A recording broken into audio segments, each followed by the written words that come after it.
Saviez-vous que le thé au noyau d'avocat est bon pour réduire le taux de cholestérol, pour les articulations, pour l'arthrite et plus encore? Avez-vous essayé le thé au noyau d'avocat? Eh bien, pour donner une continuité à la vidéo, dites-moi ci-dessous la ville que vous regardez.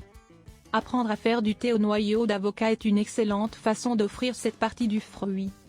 Habituellement, les gens le jettent et en plus, il peut être un moyen d'augmenter l'apport de substances bénéfiques pour la santé, en prévenant les maladies cardiaques, le cholestérol et en combattant diverses maladies dégénératives et plus encore.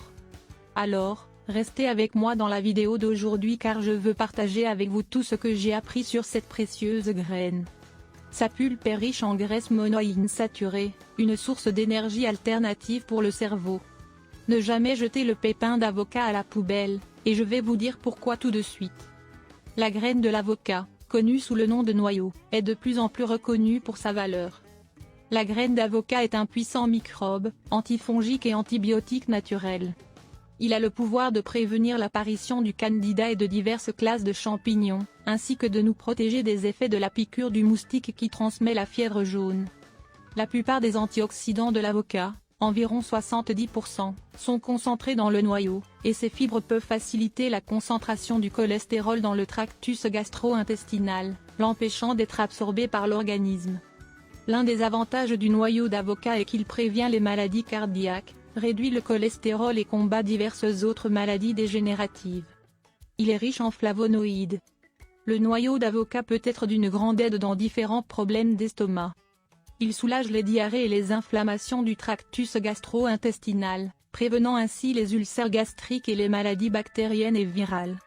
Un autre de ses grands avantages est qu'il aide à augmenter les défenses de l'organisme. En d'autres termes, il renforce notre système immunitaire. Il a également des propriétés anti-inflammatoires, étant très important pour ceux qui souffrent de maladies articulaires comme l'arthrite, par exemple. La consommation fréquente de noyaux d'avocat prévient les rhumes et la grippe, et renforce également notre système immunitaire. La nouveauté est que le noyau d'avocat peut être un excellent aliment pour réduire le besoin de manger hors du temps et par conséquent il aide à perdre du poids. Il est également considéré comme un aliment thermogénique.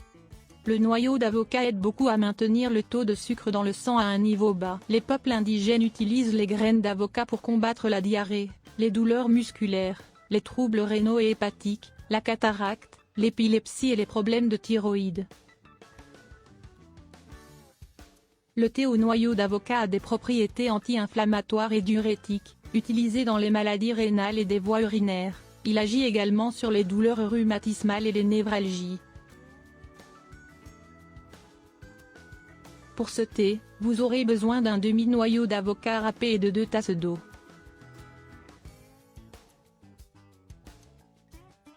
Faites chauffer l'eau dans une casserole et lorsqu'elle est en ébullition, ajoutez l'avocat râpé.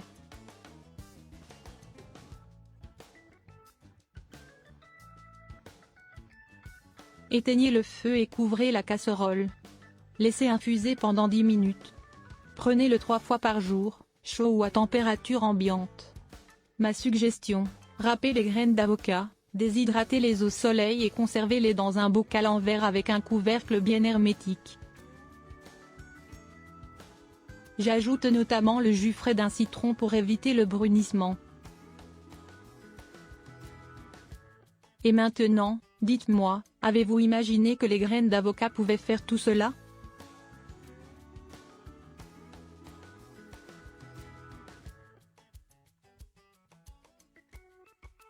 Les gars, j'aimerais vous transmettre un message qui se trouve dans Lamentation 3:25, le Seigneur est bon pour ceux qui mettent leur espoir en lui, pour ceux qui le cherchent.